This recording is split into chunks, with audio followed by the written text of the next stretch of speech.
Hey Rockstars, I'm JB, expert salesperson and master presenter. I'm the doctor, psychologist, and behavioral expert. This is the Entrepreneur Mastery Lab podcast. We're high-performance coaches that help service-based professionals and entrepreneurs take their skills to the next level. 70% of entrepreneurs fail, which is why every week we have real talk with real entrepreneurs to help ensure you are not one of them.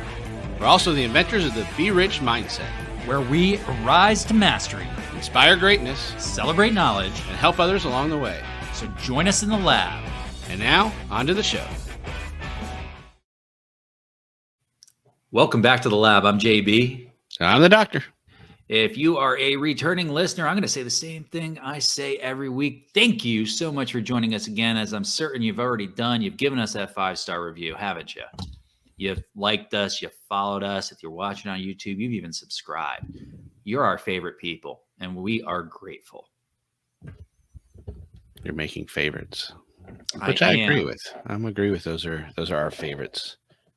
Yeah, they already scored like 10,000 points. So if you're a new listener and you want your 10,000 points, I'll tell you what, by the end of this episode, if you think you learned something, you got something good out of our conversation, then go ahead. Give us that 5-star review. Give us that like, that follow, that subscribe. We want to get in front of more people, give more wisdom and insight out there, make more impact. And the only way we can do that, quite frankly, is with your help. So this is me asking you for some help. Will you help us? Look at these puppy dog eyes. Come on. Give us some help. Then you can be our new favorites, because I like to replace my favorites every once in a while. He's been trying to get rid of me for like 2 years now, I swear. Just the other hour, he was telling me how he wants a super friend troop of doctors. And I'm like, well, the JP is a good credential. It counts for something. We all need sidekicks. You can still be there. I'm going to get rid of him. I was going to replace you. I didn't say I was replacing you. I was just adding some super friends to the team. Yeah, some super friends. I'm not super friends. Has anybody watched that show on Netflix, Umbrella Academy? This is totally off topic, but like Umbrella Academy has like all these superheroes, and they're all siblings except for this one girl who's not super at all, and they all just ignore her. That's how I feel right now, Doc. I'm feeling ignored. You can't make me feel ignored. I can't imagine you ever feeling ignored. Well, you're right. I don't let that happen very often. I don't. All right. Enough about us, you and your special friends, and me and refusing to be ignored. I'm super friends, super friends, super friends. I'm super pumped. We got a good friend and colleague joining us today. We've got Mr. Dan Nunez from Kloze Mortgage on the Nunez Mortgage team. Dan, what's up? What's up, guys? How you doing? Fantastic, man. Could you hear us, by the way, while we were going through this whole thing right now? A little bit. I have watched Umbrella Academy. You know what I'm talking about. I do like that show. Yeah, it was cool. Yeah, it was cool. Well, I'll tell you what, Doc. I am an awesome Vanya. Okay, I rock that. You're something. Yeah. I'm sorry. I it was long enough that I don't have the character, so I don't have which character I am. Unless Vanya is not in the Umbrella Academy, then I'm just totally off in general with that reference. well, I've seen your videos on the gym, so you're the big Jack dude. That's your character in the show, whatever his name was. Is that John Cena? I feel like that's John Cena or something. John is the man, and no one can compete with that profile pic you were rocking a while back.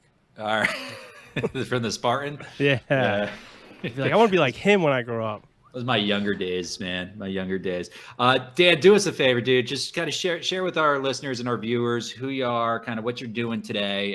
Just give them a little bit more perspective around that if you can, because we know you, but they don't know you. Cool. What's up, guys? I go by Dan the Mortgage Man, Dan the Money Man, Dan the Marketing Man, just Dan, or plain old Dan. Sometimes you get called David, but today and currently residential and commercial lender.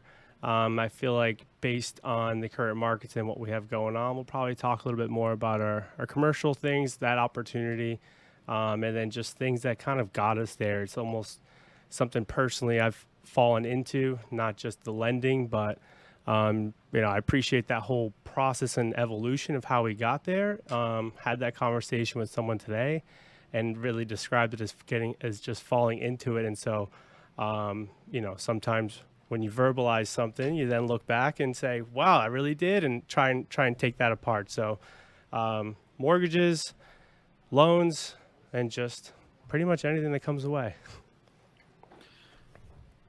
Right on, man. I don't know if, yeah. We're in Fort Lauderdale. I've known JB and the doc here for a few years. We were just catching up and sharing how it's, there's that 2-year leap with COVID, and it's been some time. We got to get caught back up other than just random texts on potential opportunities together.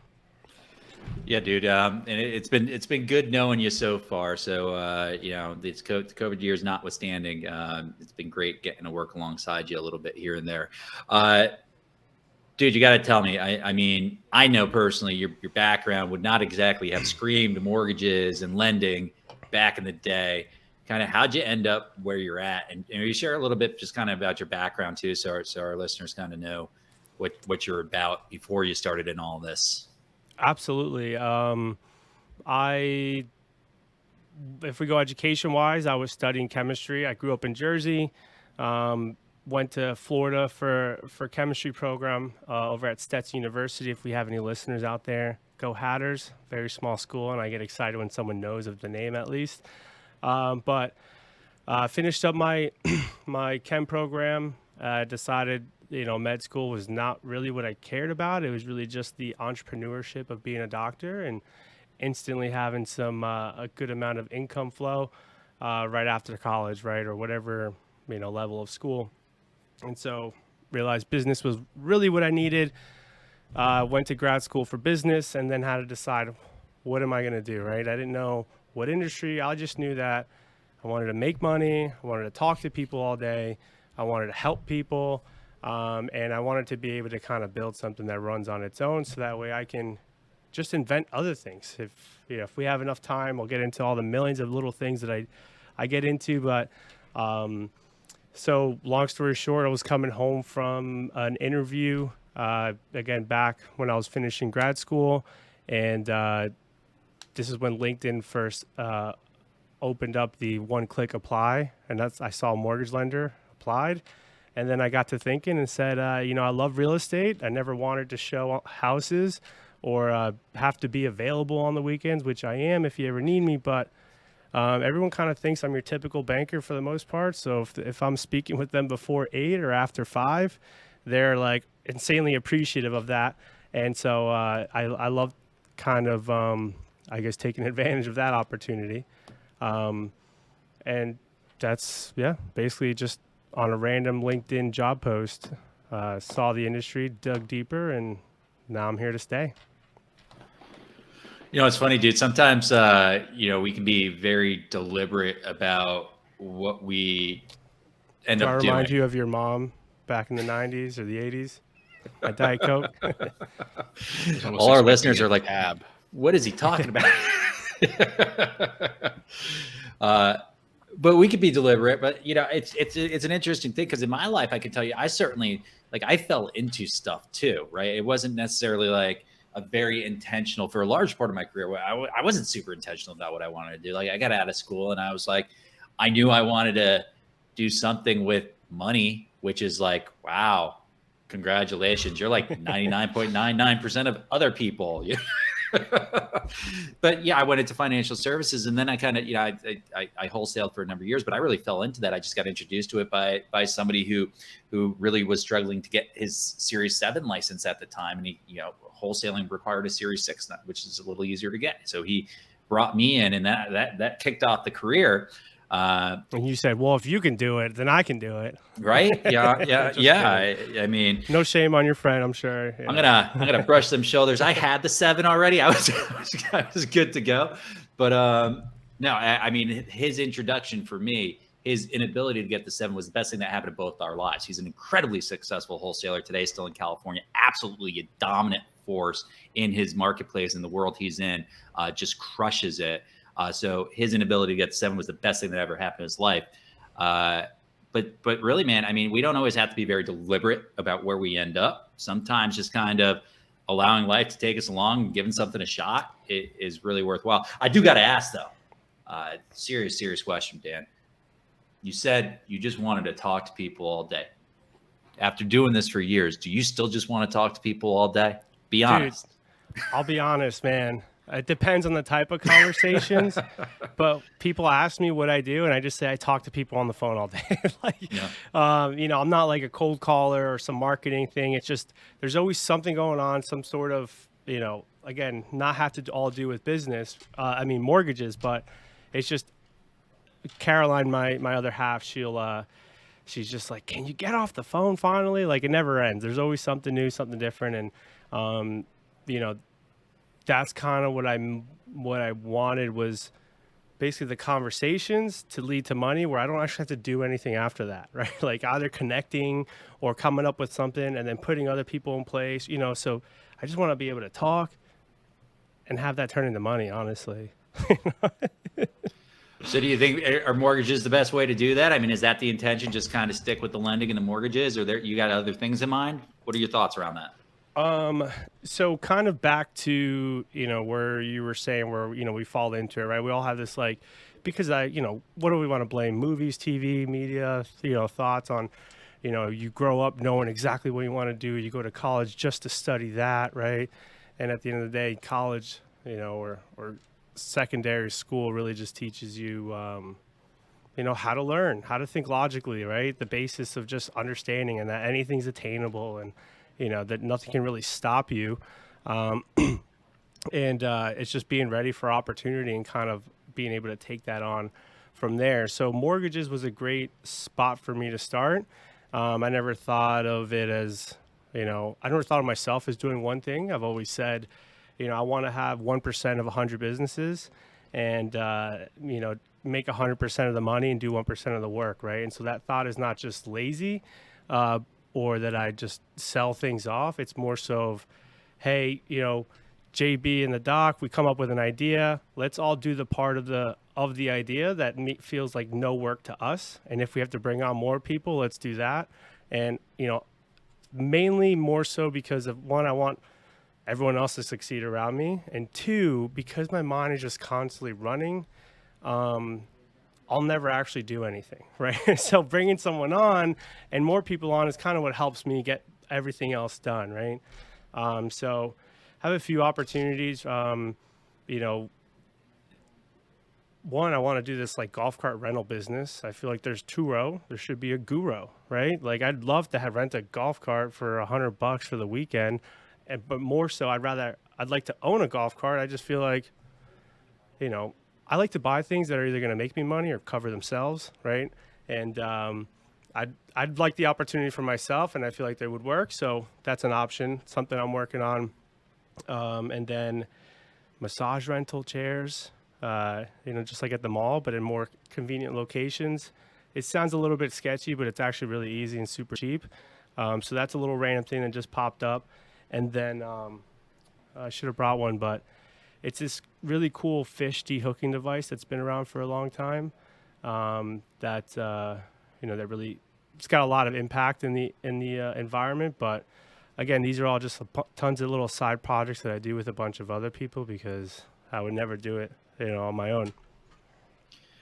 So you got a lot going on, man. And by the way, I do a lot of business like up in the Villages, which is the largest adult over age 55 community in the country, probably the world, honestly.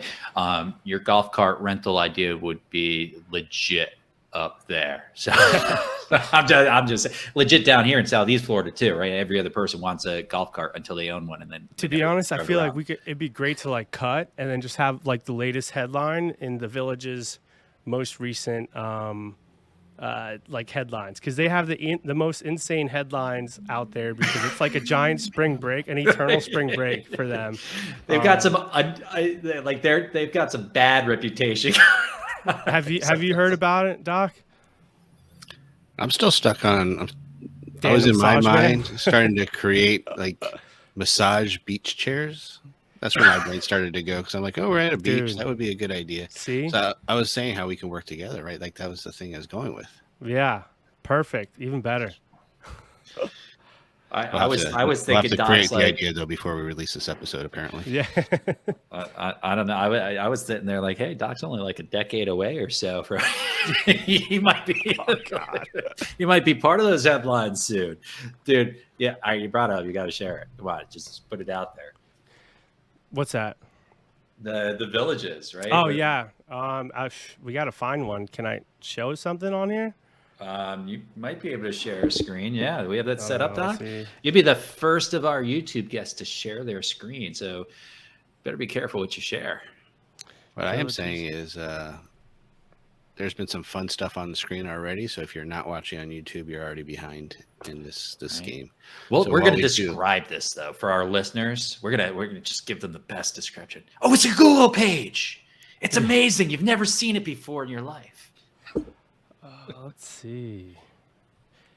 Do I need to like rush through this, or do you think I'll be able to chop some things up? I'm going to ask you a question while you're doing it. We're going to see Okay. how good you are at multitasking because you got all these projects you're juggling. So I want to know kind of like how do you juggle everything all at once? And yeah, you better be pulling up that headline as you're answering me, man.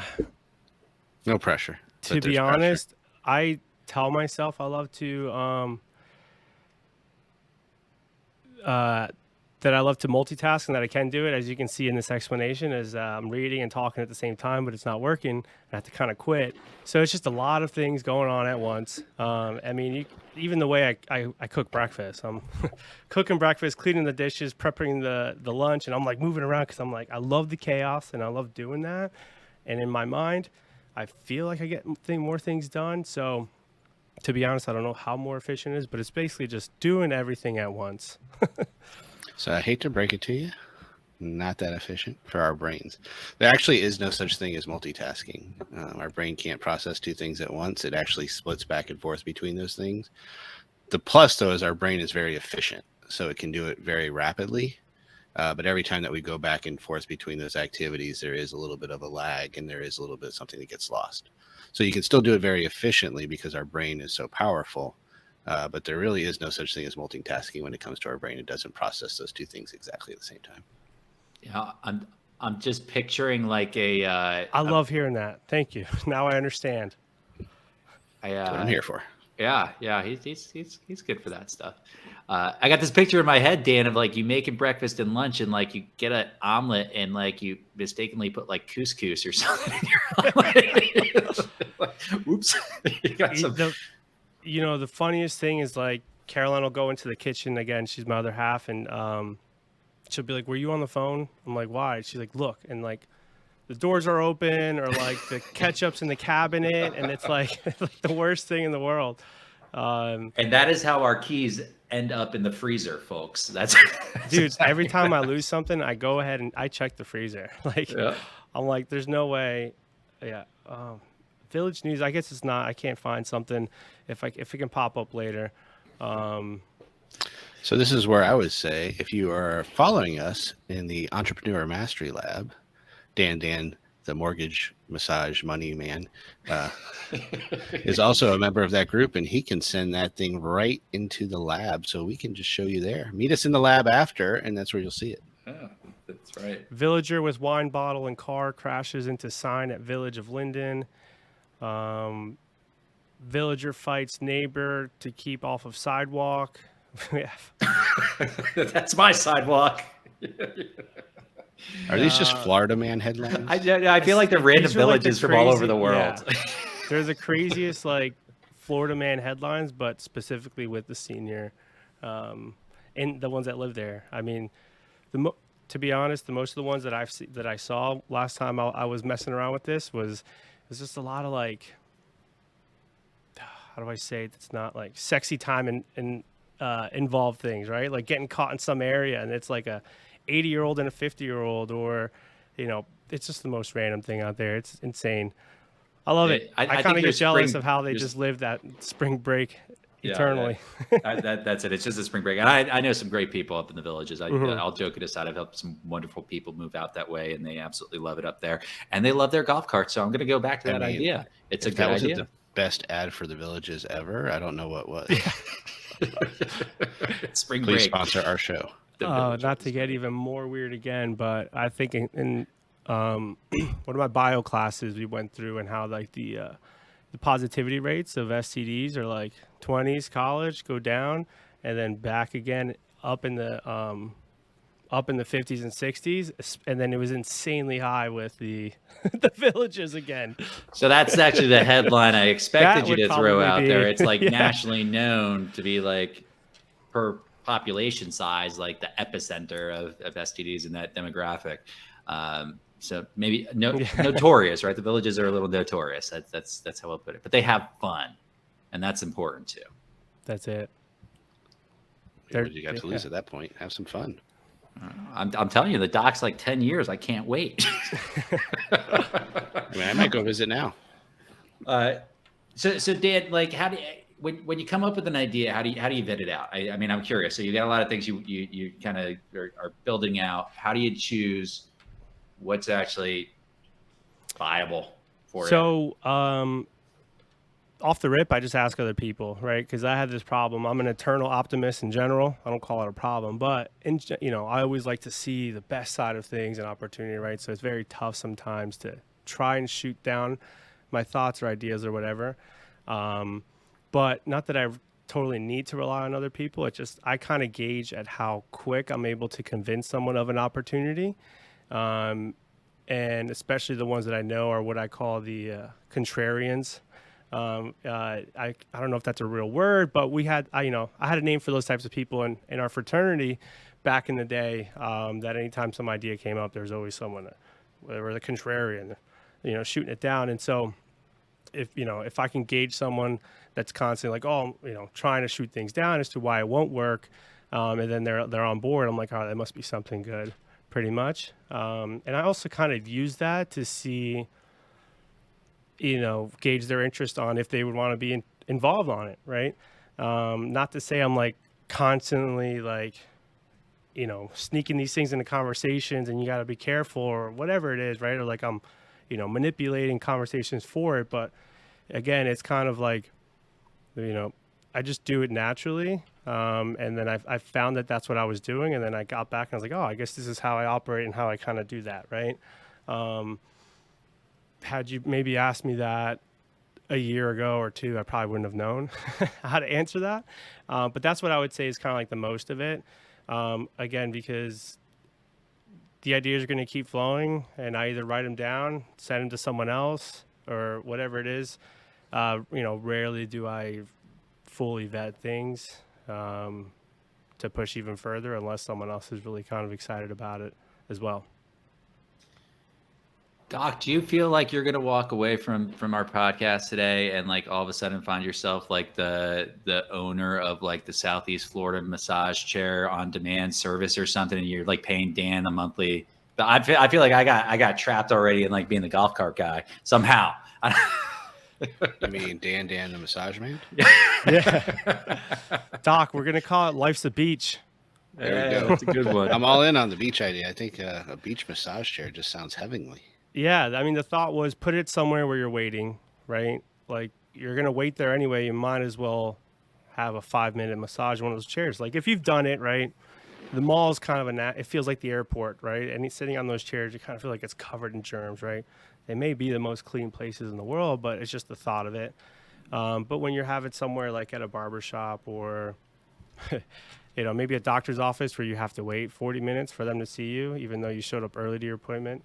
Not knocking any doctors, just but not knocking you, obviously, Doc. But I'm very on time. Obviously, if you're in a spot that it's a private area or whatever, why not do it? It'd be easy. $5. The machine costs $2,000.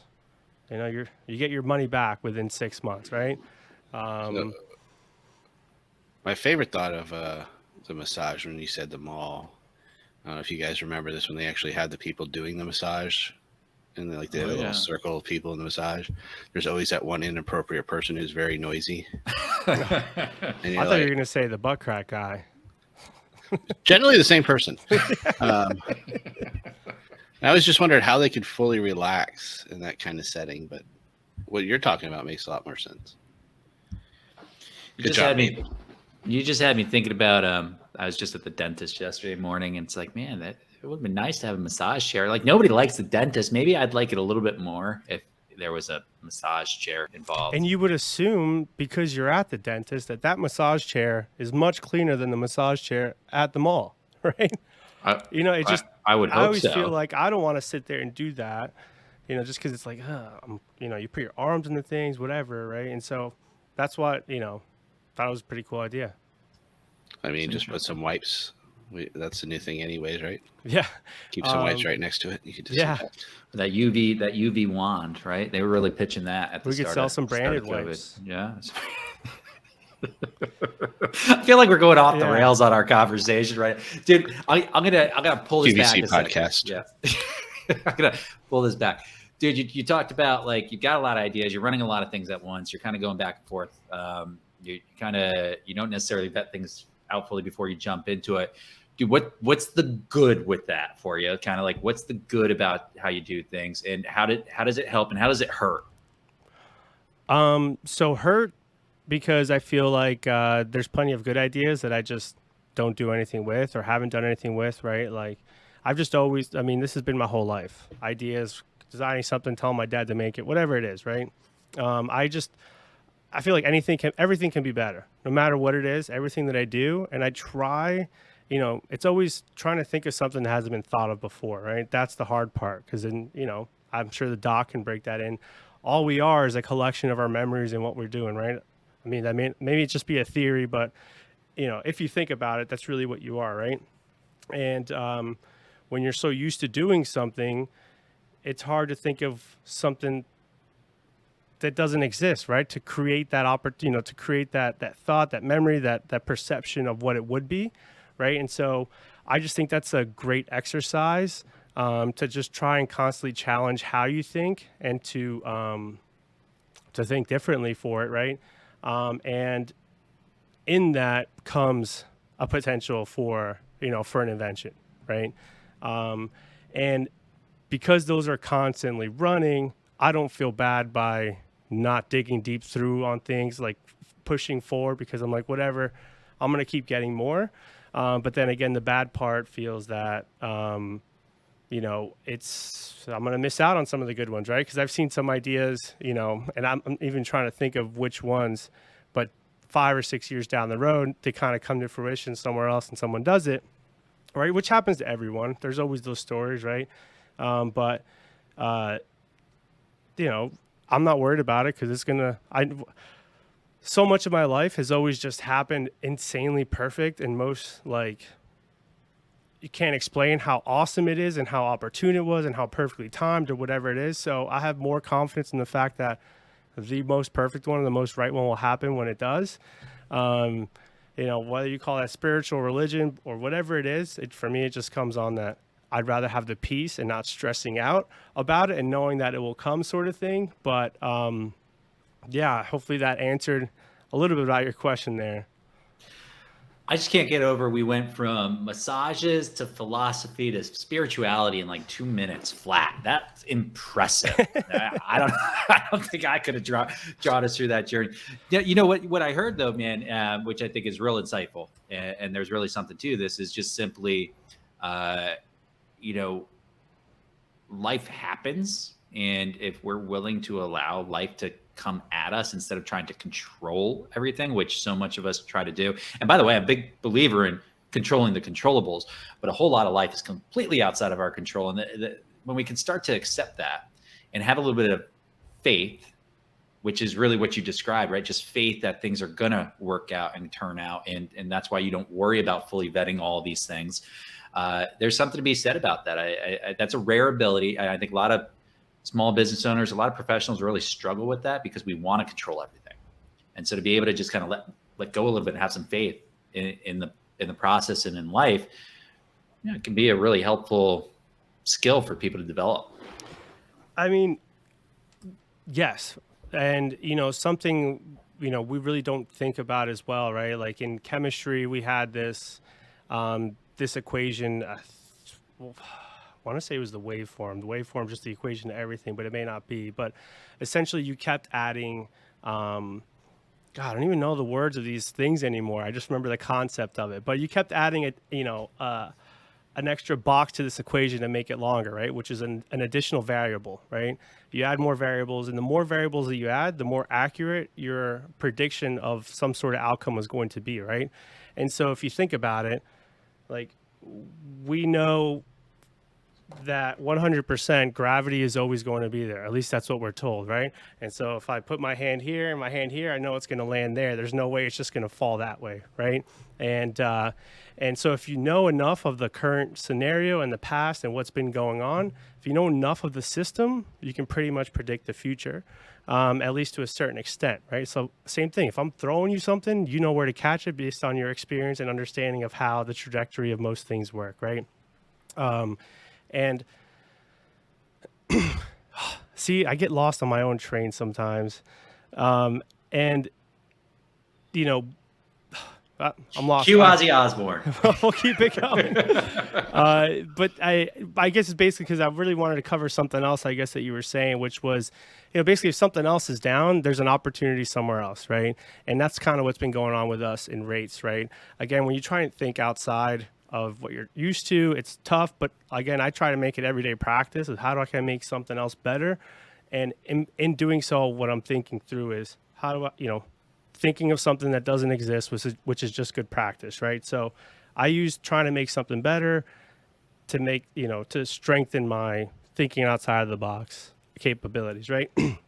And mortgage rates are going up, right? So, and I've been thinking, all right, what does that mean? That means people are going to be less likely to sell, which is going to be less homes on the market. We already are short 5 million homes, right?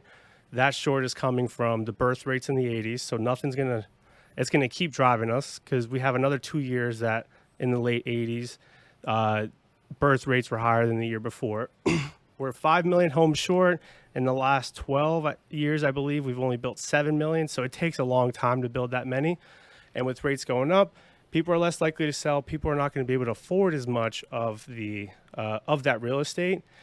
Between 11 to 25%, depending on the market, of homes were bought by investors. So homes will still get bought. They're not going to be, bought by your traditional, homeowner for the most part. And so that means that there's a big opportunity in rent, right? So if I see a big opportunity in rent, that means there's going to be people with lots of other money and lots of finance that know that as well because they pay for that research, right? And so we found that in the past, Wall Street used to buy, apartment buildings. And now that we can all work remotely, we have bigger families, we want to have more room.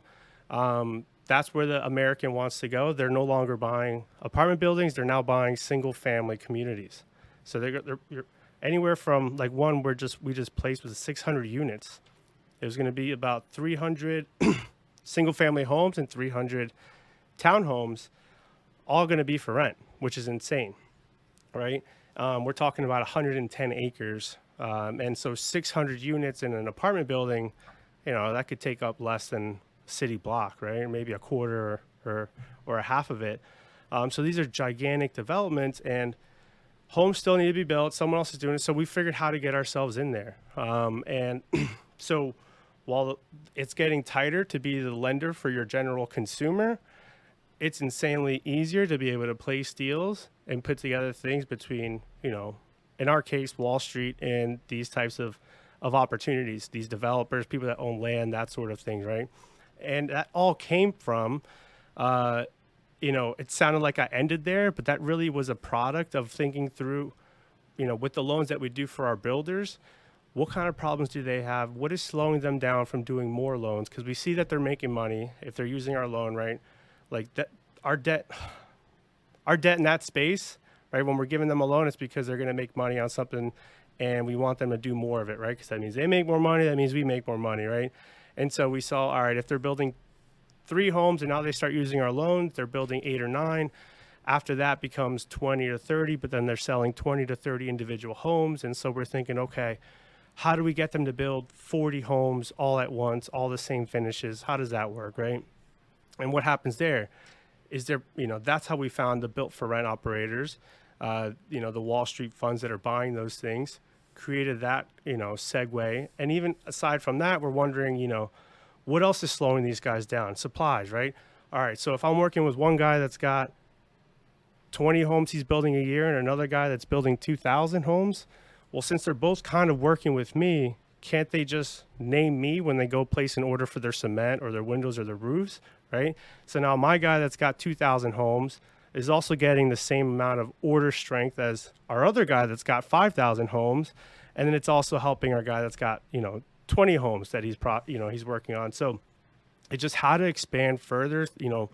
Again, it all stems from how do we fix, right? Even if it's not broken, how do we fix it?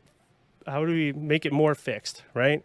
I'm trying to think of a funny way to describe it that doesn't make sense, but, just Or thinking, fixy. what's it? More fixy. More fixy. Yeah, there we go. Kind of just working through that process. And again, that's how we fell into that space, was just by thinking through, if we're helping our clients get the loan, great. Now let's try and find them deals, right? Who else do we know that has land or whatever, right? Put them in front of them. Because if they take our loan for the deal that we send them, great. If they don't, even whatever, because we gave them some value, right? And it just kept going from there and there. And so much of this has just transformed over about 2 months, and it's insanely fast. And I'm just very grateful for this opportunity here. Sounds like more and more collaboration. I think what we were talking about earlier, right? Like kind of connecting and collabing. Yeah. So speaking of David, how would our guests find you, David? That's a callback, by the way. Dan the Money Man. So my Instagram handle's here on the screen. Sorry if you guys been hearing my voice click or my mouse click this whole time, but a Diet Coke dried me up. I believe we'll have my Calendly link sent out or distributed somehow if you'd like to schedule a call. But pretty much if you Google me, I try to put my number and stuff everywhere. So call, text, email, whatever works for you. I'm happy to chat. Maybe you have something that could be more fixed. I'd love to just think through it. Doc's been trying to fix me for like 2 years. He's given up, man. Doc fixed me a bunch, so I feel like I'm definitely looking forward to that one-on-one. And I don't know. I was gonna make a play on how you always make fun of your lawyers because every time you call them, they want to charge up the bill. I'm billing you right now. There we go. Dude, I'm in the whole deep. Game, That's why we keep doing these podcasts, man. I owe this guy so much money. When you signed the podcast agreement, you didn't realize, obviously didn't read the bottom line that this is all billable hours. I love it. Dan, dude, thank you for joining us in the lab. Like the doc said, that you can find Dan in the EML, the Entrepreneur Mastery Lab, the private Facebook group. Contact info will be in the show notes or the links here on YouTube. And Dan, really appreciate hearing from you, man. Love some of the ideas you got out there, and looking forward to seeing what you get. Oh, I'm excited to work with you guys on golf carts and massage chairs. So let's go. Let's do it. Let's do it. All right. Thanks, guys. Thanks, Dan. Great to meet you all again. That was a journey, Doc. That took me all sorts of places I did not expect to go. I'm still trying to remember his name. Dan, the mortgage man, Dan, the money man, Dan, and the massage chair man. We're going to get it all covered. He's got a lot going on there, but so some interesting perspective, right? Yeah, I think a very different conversation than we have a lot of times in the lab here. Certainly departure for some of the conversations that are really formalized and structured. What we got there with Dan, to me, was just like, let's get some insight into somebody who's trying to do a lot of different things, and what that experience has been like. And I mean, this is the beauty of, I think, the podcast and everything that we talk about, is that there is more than one way to do things, and that we're all unique and we all have our different styles, and you find what works for you. And Dan's got a great style for him. As he said, he finds that natural flow, and it kind of just tends to work out, and things kind of go together because that works for him. So someone that doesn't have that same kind of energy tries to do that, it might not work the same way. And if he tried to do some of the things that like some of our previous guests that are very more direct on just the one pattern they want to take and put all that energy into that, he might not be as successful. So it's really finding what works for you and adjusting that. So hopefully people heard from Dan today that you can try something different. You don't have to just do the thing that you see being done in textbooks as the one size fits all strategy, because we know that that's just not the case. Well, Doc, one of my favorite takeaways from the conversation truly was just like the simple, I don't need to see something through to the end, right? I think a lot of times in our heads, we get a book or we get, something we're working on and we're like, we got to see this through to the very end. It's like, nah, you don't necessarily have to read the last 2 chapters of that book. If you got what you needed from that book, for example, you can stop reading it. You don't necessarily have to go all the way through. There's nothing wrong with moving into something, and once you're comfortable with what you've got from it, moving on. And I think if we can all get a little better with that, I think that's kind of the mentality that goes into, hey, I can be more than one thing. I don't just have to be this. I can be a lot of things over the course of my life. Why do I just have to decide, like Dan said, why do I have to decide at 20 when I'm in college what I'm going to be and who I am?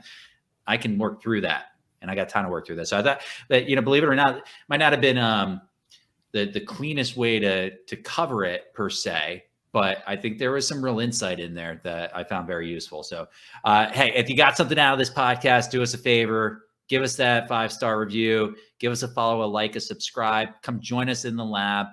We appreciate you. We're grateful, and let people know about us so we can impact more people going forward. I'm JB. I'm out. Doc, you cover the rest, buddy. He's going to go do something. He's working on those golf carts right now. He had to go. Also, want to make sure that down in the show notes, our website, or inside the lab, you can also find these free gift 6 methods to make sure your business doesn't fail. So claim that free gift. That's what it is. It's free. As you said, you can also find us in the Entrepreneur Lab or on social media at JB and the Doctor. And of course, you can always head on over to our website at jbandthedoctor.com, where you can see the podcast. Preliminary design, Doc. I can't read that. This is my preliminary engineering design. This so is going. This is my golf cart. Gotcha. That's your architecture, the graphics. Okay. You can also find our illustrious blog over there on the website, and maybe JB's drawings of a golf cart, which were almost second grade level. So pretty good. This is almost the Model T, folks. I mean, this is close. I might just be the next Henry T. Ford. I don't know. And he wonders why he can't be one of the super friends. Whatever. Let's wrap it up, Doc. We're out of here. We'll see y'all next time. Bye, everybody. Peace out, yo.